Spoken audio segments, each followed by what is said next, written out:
we need superheroes like you in Mexico. My question is... You may want to call an Avenger, to be honest. If you could choose one character from the Marvel Universe to make the next movie, which character would you like to do the next movie? From the Marvel Cinematic Universe? Oh, that's a tough one. That is a very, very, very tough one. I don't know. Yeah, that's a tricky one.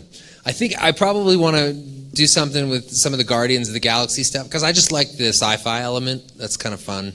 And it's just totally different environment than what Deadpool is used to. So anyone in there, pretty much, I'd be happy with. Just a Groot team-up movie. Let's do it. Yeah. Siguiente pregunta, Televisa Digital, Liliana Carmona. Liliana, ¿no te vemos? Hi, Ryan. My question is, which is the biggest challenge in making a superhero movie, a genre considered to be family made with acid humor and adult classified? What is the biggest challenge of making a superhero film with sort of dark humor and that sort of thing? Yeah. Because we saw the Avengers and I don't know, the X-Men, and that is family movies. The kids can see the movie, and this one, I mean, I can take my nephew to see this one. Yeah. And what is the biggest challenge to make this kind of movie? I think it's, for us, it's about this, really, it's a boring answer. It's the story. It's all about the story. The kind of rated R part of it and all that stuff is really just gives us an ability to sort of push the boundaries of the superhero world and see things that we wouldn't normally see. But I guess the biggest challenge is getting stuff past Fox. I mean, that's sort of the hardest hurdle, Can't tell you the conversations we sometimes get because, Deadpool's very meta. He breaks the fourth wall. There's stuff in the original script and stuff we actually shot, which we, sort of had to take out, mostly because we were mentioning Fox executives by name, which they didn't like. So, it's that kind of stuff, really. It's nothing too crazy. Yeah. Siguiente pregunta, revista Hola, Sofía Martínez. Sofía. Hi, Ryan, over here. Hello. Very nice to meet you. Nice to meet you. I'm wondering, as Deadpool, you can teleport. So, as Ryan, if you could travel in time, to what moment of your life would you go and why? And also, you and Blake are definitely couple goals. What's the secret for a good marriage? Wow. Well, time travel, for starters, is a big part of our marriage. She likes me to always look 3 months younger than I do, so I go back and no, I don't know if I could travel in time. I would completely waste it. I'm sure I would. It would be like I would travel back to like an hour and a half ago and order something different from room service. I'd blow it. In terms of my family, I don't know. Our secret is nothing. Excuse me, I did have a big lunch.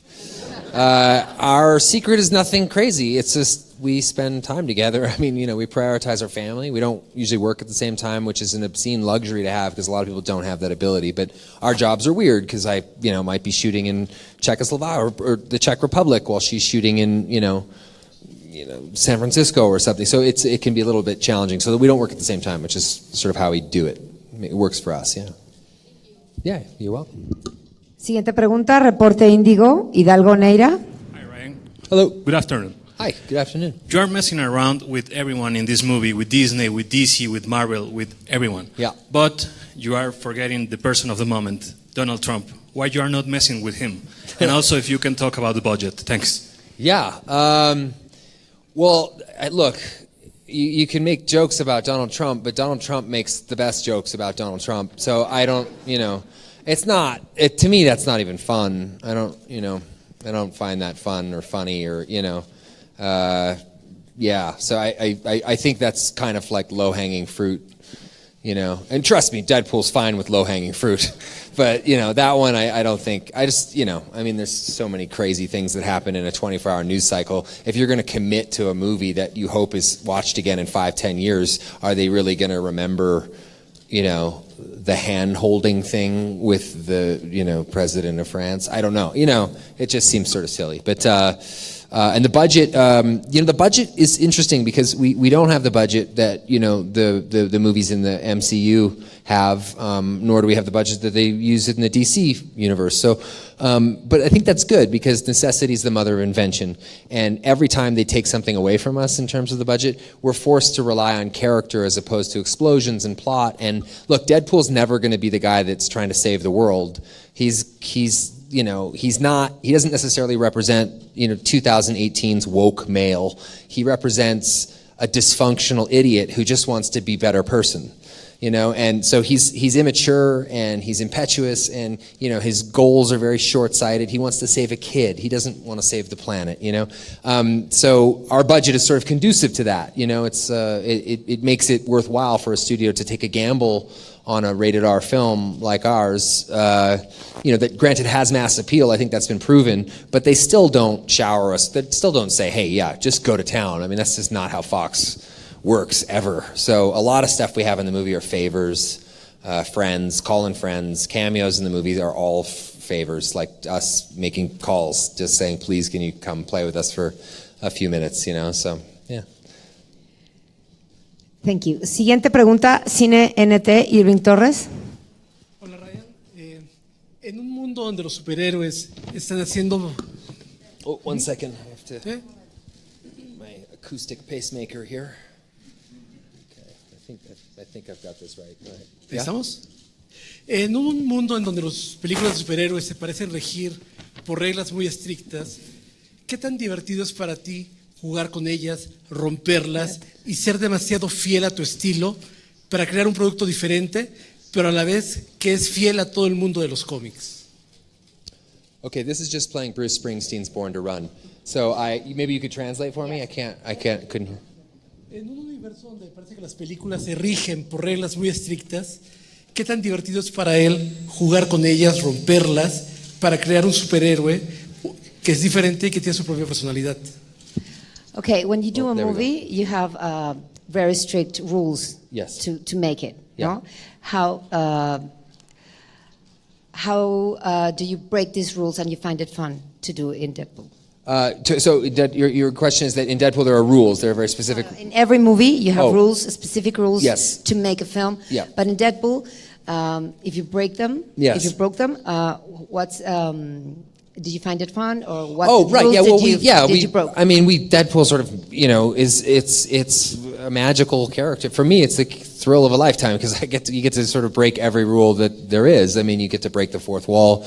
You address the audience directly. You get to do things in marketing that become an extension of your actual film as opposed to just strategic, specific marketing stuff. We get to shoot viral videos that are ridiculous and we should all be arrested for. And we get to do these things that most films don't get to do, and that's simply because you have a character who has a relationship with the audience. And so I love all that stuff. I love breaking those rules. I love that Deadpool will attack Ryan Reynolds just as quickly as he'll attack someone else. So it makes it fun and unpredictable, and I think interesting, particularly in a world where a lot of the superheroes are virtuous to a certain degree. So it's fun, I think, to have a character that's slightly morally flexible. Yeah. Siguiente pregunta, Popcorn Show, Eric Gallardo. Gracias, Chris. ¿Me traduces, por favor? Tengo dos preguntas. La primera es, ¿qué es lo que significa ser un héroe para Ryan Reynolds? Y la segunda es, si tuviera que darle un consejo a alguien que ha hecho películas de superhéroes y no ha podido lograr un éxito, ¿cuál es el consejo que le daría? Por la primera, ¿qué es ser un héroe para For Ryan Reynolds, what does it mean to be a superhero? For me, what does it mean to be a superhero? I think it means to be better, to trying to be better than who you were yesterday. I don't think it means that you have to save Metropolis from an evil empire. I think, I don't know. That to me, that's the sort of credo of Deadpool. Is he's a guy who's just trying to be a little bit better than he was yesterday. And that's interesting to me.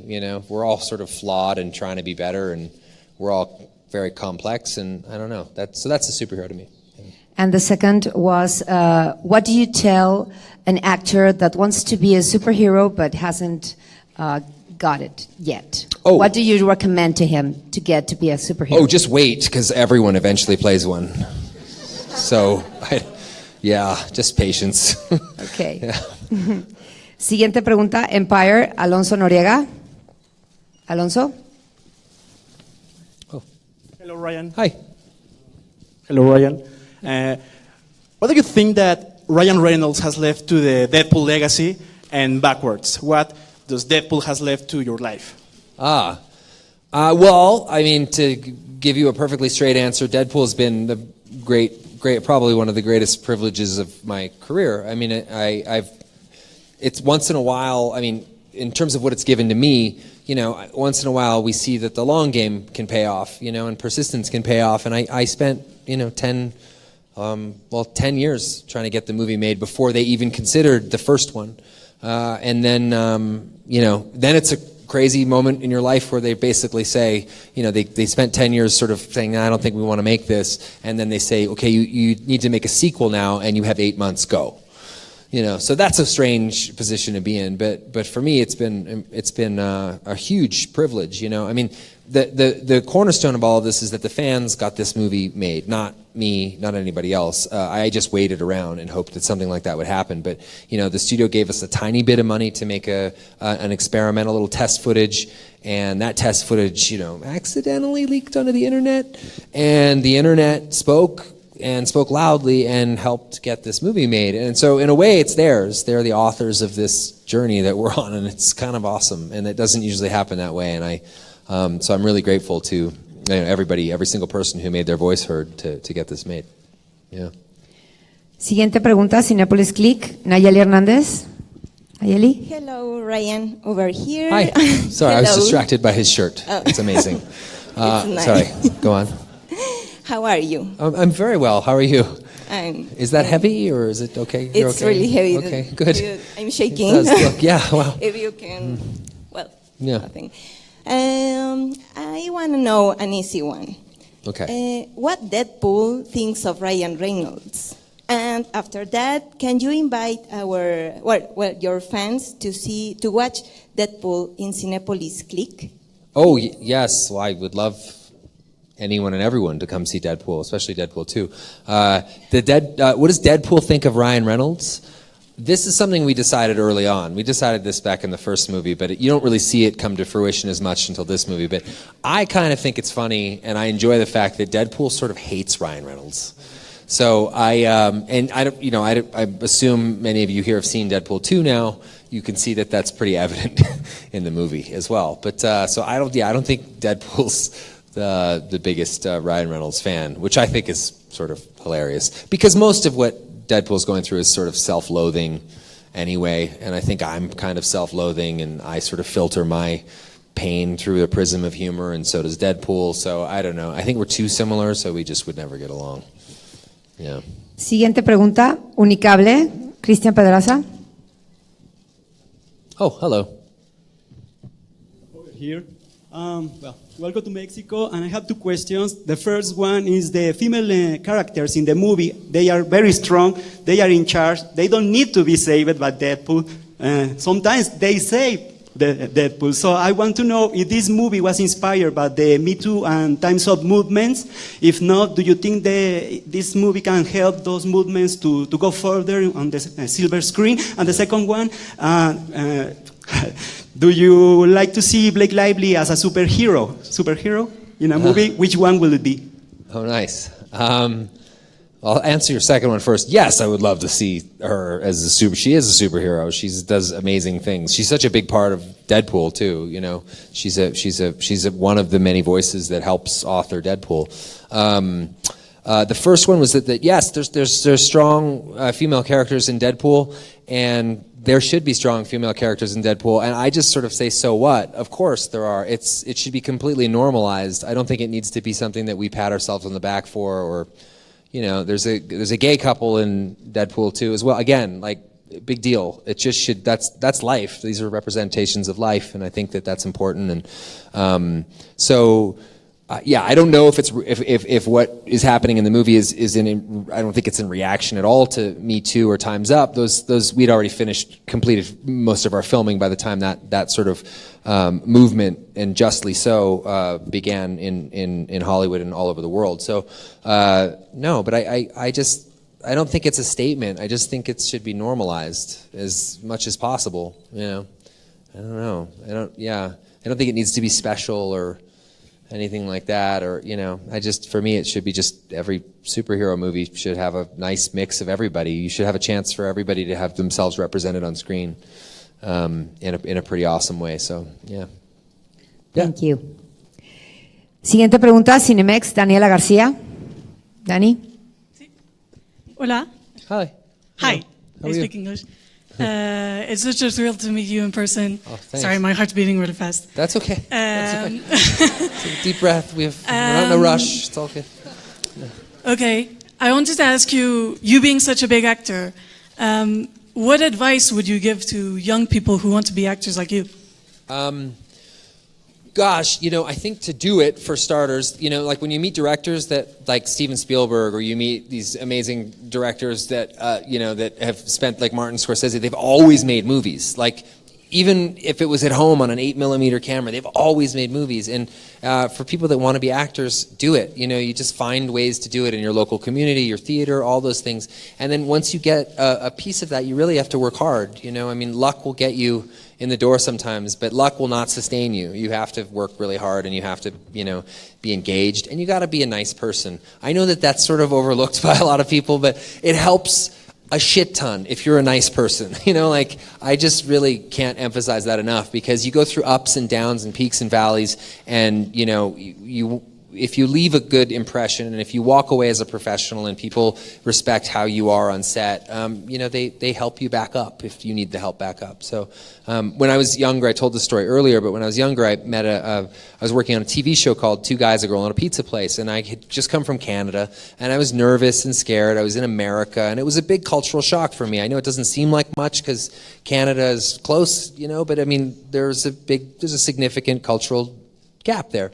And I was a little nervous and scared, and I was doing this TV show, the sitcom, in front of a live audience, and the producer of that sitcom saw that I was sort of being apologetic, or like I wasn't really sort of hitting the gas like I should. I wanted the other actors to have this sort of stage. And he walked up and he said, "Take the stage.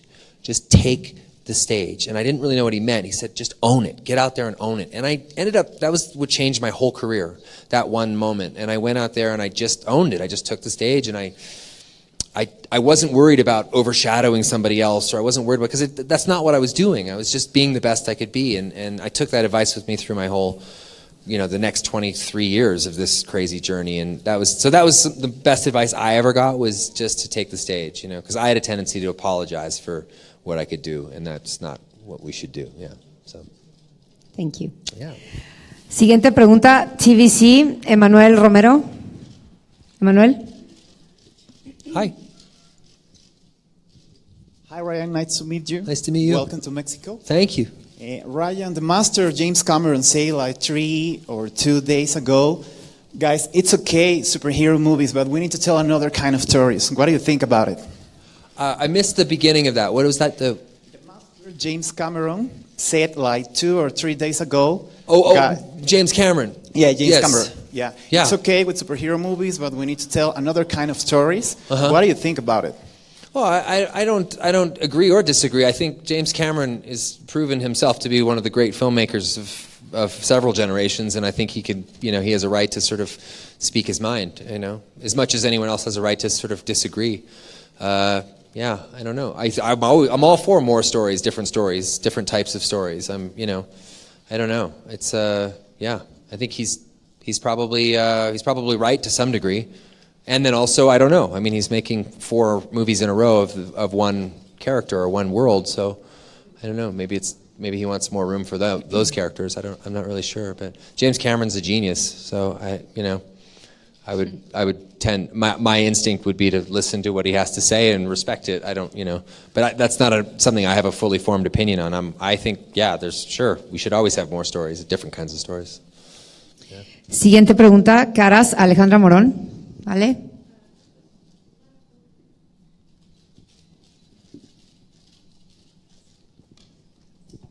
Hola Ryan. Hi. Mi pregunta es, Pégate el micrófono, Rey. ¿cómo combinas tu vida personal con tu vida familiar y tu vida laboral? A ver, una por una. How do you combine... This works now. Yes. It's no longer playing Bruce Springsteen, although that was enjoyable too. How do I combine my personal life with my work life? Well, I don't know. I don't. We travel together as a family. We stay together as a family. My kids are 3 and 1, so they're right at the age where they start. School's right around the corner.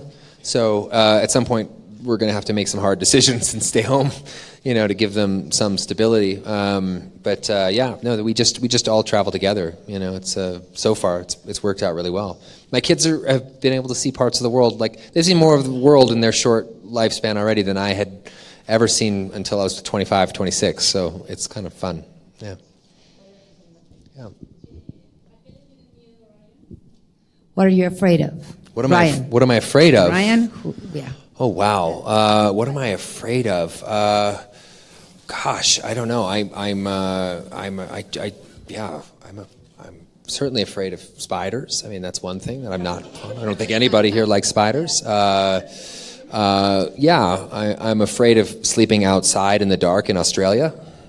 I think that's a pretty common fear to have. I don't know. Yeah, I would say, that's about it that I'll say publicly. Yeah, the rest is, yeah. Okay. Siguiente pregunta. CineSwag, Nancy Casillas.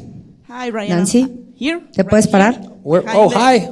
Behind the television. Oh my gosh, hi, how are you? Hi, how are you? Hi. Welcome to Mexico. Thank you. I have 2 questions for you. Sure. First one, to Deadpool. Yeah. Chimichangas or tacos de canasta? Chimichangas, but go on. Really? Yes. What's your favorite flavor? My favorite flavor Of chimichanga. Oh, of chimichanga. Oh gosh, I'll pretty much take any chimichanga anyway. Not Why? the super spicy though. That's delicious. That kind of crushes me. So But I don't know. My kids are like quesadilla crazy. So lately I've been eating a lot of quesadillas. I try to snatch the food right out of my children's mouth, is what I'm trying to say. And the second one, how do you feel about being a superhero out of the film, out of the stage, with the kids, with the people, when the people come and scream with you? How do you feel about it? Well, I get to play a superhero in a mask. So for the most part, it's kind of like a win-win. A lot of times, when I'm not in the mask in the movie, I'm wearing like hideous scar makeup and burn makeup. So it's sort of amazing. I'm not really me in the movie. I'm this other guy, and I'm just the visuals of it alone are just, it's always the guy in the red mask or the guy with the burn makeup. So although my kids just sob when I'm in the burn makeup, when I'm in the scar makeup, they just cry constantly. So they don't come to work when I have to dress like that. So yeah. Siguiente pregunta, Milenio, Eduardo Gutiérrez. Eduardo. Hello, how are you? Pégate el I'm micrófono. fine, thank you. Yes. Lubricated. Well, I would like to raise 2 questions. The first one is, as your character is going to be in Deadpool 3 and also in X-Force, if you can choose, how do you want that he evolves in these 2 films? And also, how do you feel with the opportunity to create laugh of yourself? I mean, with what happened at the end of the film, you are laughing of yourself. Yeah. How do you feel with that opportunity? And also with all the references that you did inside of the film. Yeah. Thank you. First of all, there's no Deadpool 3. I don't know that there will be a Deadpool 3, just simply by virtue of the fact that to make Deadpool work as his own movie, you have to take everything away from that character. And I feel like we were able to do it in the first one. We were definitely able to do it in the second one, but to do it again in a third one would just sort of feel cruel. So I feel like to go on, we're going to be in the X-Force world, which Drew Goddard has one of the most amazing takes on that world that I've ever heard. That again, bends this whole genre into a different direction, which I'm excited about. And then after that, I don't know. I mean, we'll see. I might be singing Disney tunes or something in a Deadpool movie. It might be PG-13. It might be, so I get, 2 shits, 1 fuck, and a glass of white wine. so it could be tough. But and then you had one other question about something that I thought was interesting. So laughing at myself, is that what you said? Yeah, I guess I'm laughing at myself, sort of in a really sick way at the end of the movie. But no, I think it's fun. I don't know. I think it's sort of, outrageous and sort of silly and absurd, and so that's kind of what Deadpool represents in those moments, and particularly an after credits sequence. Those are as absurd as you want them to be, and they should be absurd, and they should just bear no sort of semblance of reality whatsoever. So I don't know. I just thought that was fun. It was something I wanted to do. It was my hand that went up to say, let's shoot this, and it's a lot of fun. I watched it with an audience, and it was like a crazy standing ovation, which I didn't really know how to feel about. It created a slight inner conflict for me, but it was pretty cool. So yeah. Siguiente pregunta, Lucero Calderón del Excelsior. Hi, Ryan. Hello. Hello. Can you hear me? Yeah. Two questions. I want to know what did you experience the first time that you see yourself with this costume, with Deadpool costume? Yeah. And the second one, tell me about the Mexican references, because you are talking in the movie in different situations about Mexicans. The bad guy Mexican with mustache, and I want to know about the phrase that you use, ¿Dónde está la biblioteca in Spanish? Yes, where where's did you the get library? that? Yeah, yes. That phrase. Thank you. Yeah. Okay. I'm trying to think of the reference in the movie about the mustache. I don't know what that one is.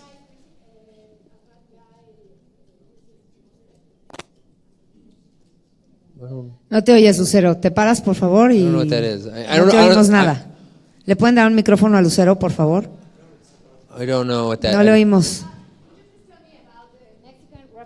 In your movie? Yeah, Deadpool in the comics is very closely associated with Mexico and Mexican culture. He loves Mexican culture. He loves Mexican food. The Donde está la biblioteca moment is really just to illustrate what an idiot Deadpool is, because what he thinks he's saying is, I don't bargain, pumpkin fucker. But what he's actually saying is, where's the library, as you can imagine me sitting here. And then the other thing, I don't know what that, I can't imagine we'd ever have a reference in the movie about bad guys and Mexican mustaches. Oh, yeah. No, because we love Mexico in our movie, even if we get the sayings wrong. Oh, it wasn't in a bad way? Okay, cool.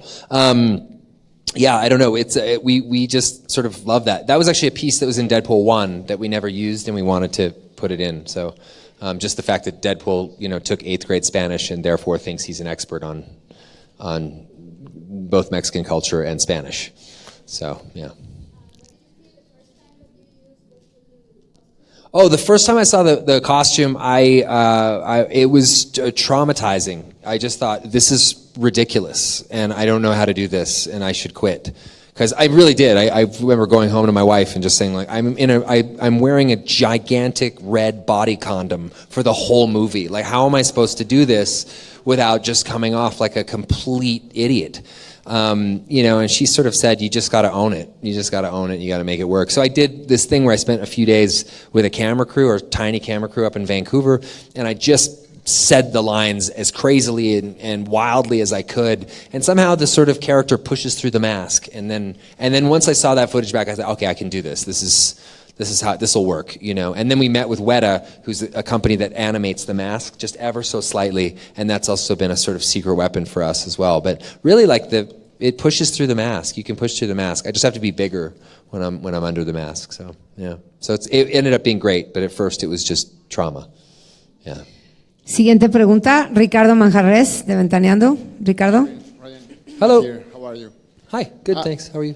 I'm fine, thank you. I don't want to be the downer in this conference, but so don't. We're happy, and I bet that you're very excited that the movie is coming up really soon. But we all know that the making was kind of tragic and sad. So do you think that this could be like an homage or a tribute to this lady that sadly? Yes, her name is S.J. Harris. Yes, Joy Harris is what people called it. She was an incredibly talented stunt person that unfortunately passed away on the set of Deadpool.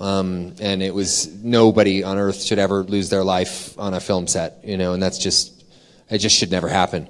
So yeah, we have something planned for her within the movie, but words are too clumsy to express the kind of grief you feel when something like that happens, and I know how inadequate words are in comparison to her family's feelings. So we're really trying to do everything that we can to respect her legacy. And, I'd never met Joy Harris, and I learned a lot about her afterwards. It was, the accident happened on our second unit, which is away from the main unit, obviously. And but boy, man, what I learned about her afterwards was that she was a pioneer. She was she was the first for so many things. And so yeah, we're gonna do whatever it is that we can to respect her and her family. And part of that is using discretion in how we do that. So and being as respectful as humanly possible. So yeah. Thank you. Siguiente pregunta, Bla Bla Show, Carlo Venegas. Carlo? Here, over there. Hi. Hi. Well, first of all, we saw you wearing a pink suit, a pink Deadpool suit a couple of weeks ago, and it was for a cancer campaign. So Deadpool is even fighting against cancer. Yeah. What is the message you want to bring all of these people who are fighting with cancer, of all of this disease, that kind of disease? Well, Deadpool's interesting because in the first movie, we had all these kids reaching out with cancer. Kids who had cancer really seemed to love Wade Wilson and love Deadpool, because I think Deadpool's obviously has cancer and he's flipping the bird to it. And these kids, for whatever reason, found some solace in that and some hope in that. And we welcomed it. We brought every kid that asked was allowed to come to our set and be on our set. And whatever wish they had, we said yes, and then Deadpool 2, we took it a step further. We had kids on set that, not just cancer, but kids with, any kind of disability, muscular dystrophy, cystic fibrosis, all kinds of stuff. So I love that we, in some way, we can kind of give back to these kids who see this character as somebody who has a disease or has something but is using it to their advantage as opposed to being victimized by it. So on Deadpool 2, we did scenes with kids. We had kids that would their wish was to recite lines from Deadpool 1. I had one kid that just recited all the lines he could from Deadpool 1 to Deadpool's face, and it was magic. So I love that we get to be involved in things like that. That Omaze project was for Fuck Cancer, is what it's called. And then in the first movie, we did a testicular cancer PSA, which actually weirdly saved a lot of lives. And so not everything has to be clever and funny and silly. Sometimes you can kind of use this silly suit for good, and it's been pretty great. It's been a huge privilege to be able to do that. So, yeah. Siguiente pregunta, tiempo libre, Isaac Richer. Isaac? Hey. Hello, Ryan. Hi. How are you? Good. How are you? I'm going to give you a chance to be self-deprecating for a little bit. Okay. What jokes that Deadpool hasn't made about Ryan Reynolds do you see him doing? Jokes about any other point in your career other than Green Lantern? Oh boy. There's a lot of runway left there. So yeah, God, I can feel my own organs crawling back into my body right now. There's a lot of other stuff. We have some marketing material that is yet to be released that's going to be pretty fun. I'll just say that, where we cover a little bit more of that. But Ryan Reynolds is probably the greatest target Deadpool could ever have.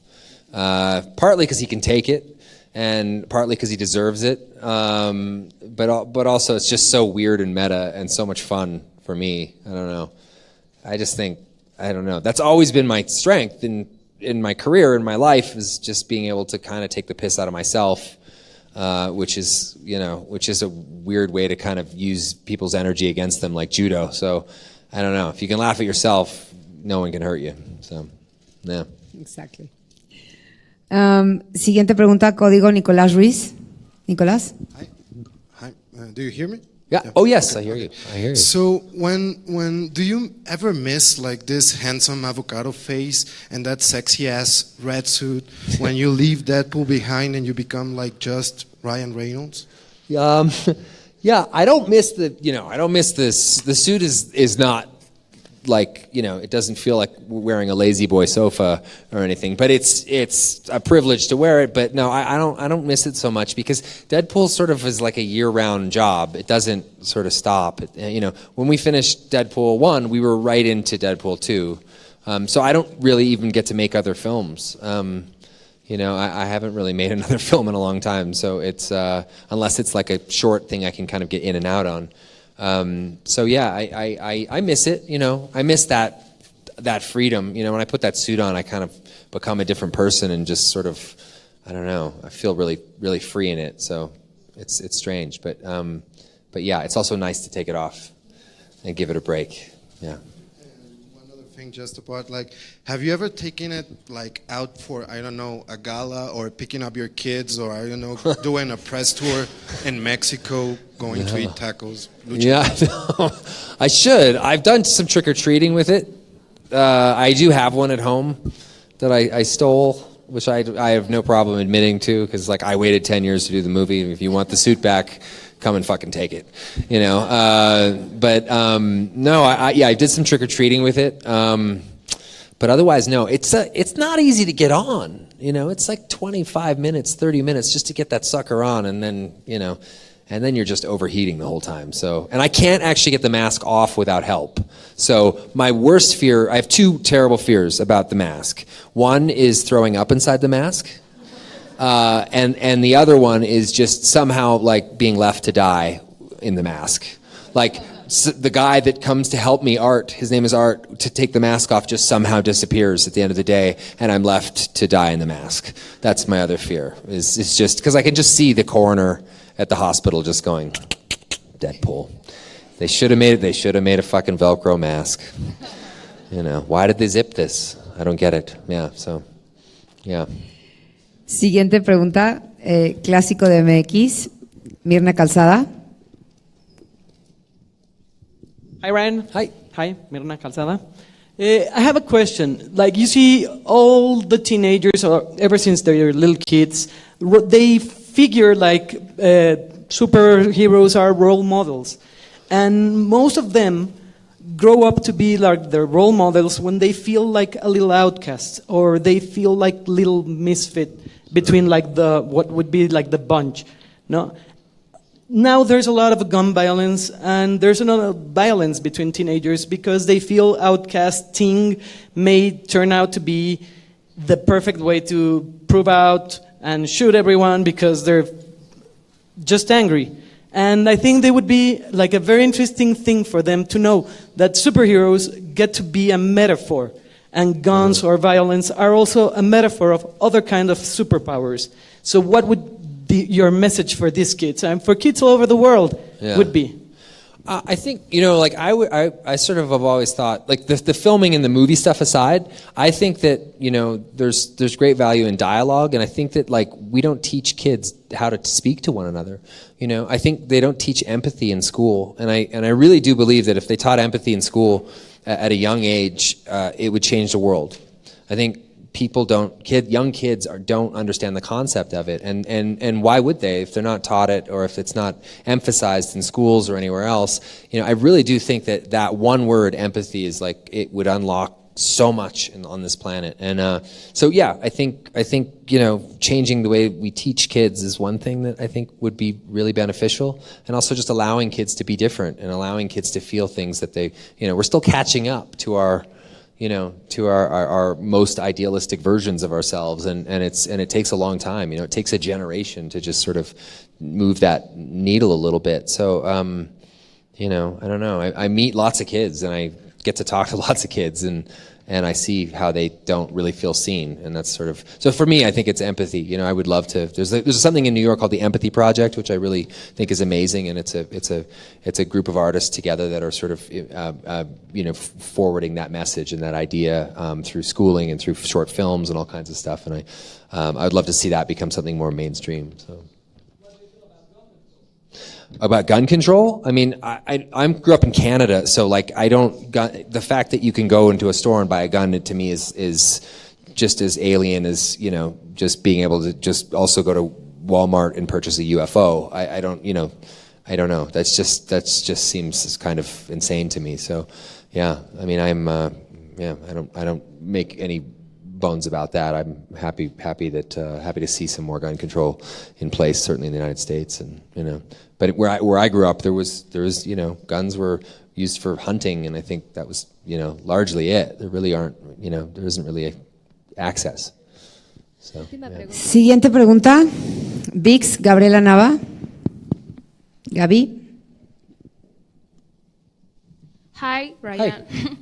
You are so fucking handsome. Oh. Sorry. Well, thank you. Thank you very much. I'm so about fucking handsome. Your real life. Just letting you know. Just digest that. Yep. Okay. Let's soldier on.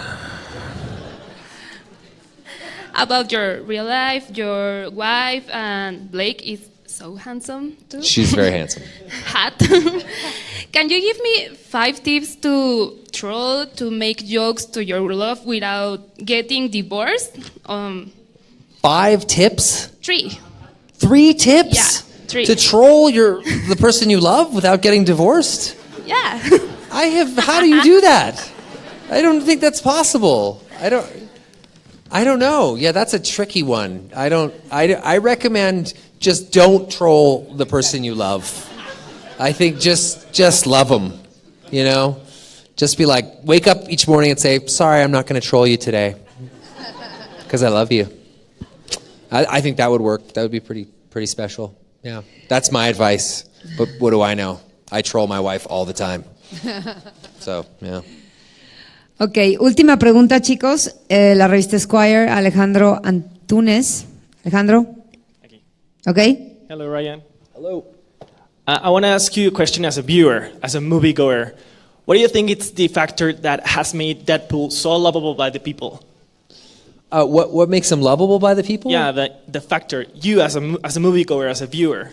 Oh, for me, I think it's that he's kind of like a child, and there's something very funny about, how he filters information through his sort of childlike mind, and yet is dealing with very, very serious issues. So I think that's it. I think as a moviegoer, I enjoy watching people who filter pain through a prism of humor and comedy, and that's sort of their self-defense mechanism. I like that it's sort of transparent, and you could see that that's what they're doing. So, and I also love meta pop culture stuff. I love that stuff. I live that stuff. So I as a viewer, I like that as well. I don't know. Yeah. Cool. Muchísimas gracias, chicos, por venir. Thank you, Ryan. Thank you, guys. Thank you for very much. everything, Those are really for coming to thoughtful Mexico. questions. Thank you. And muchas gracias por todo, chicos.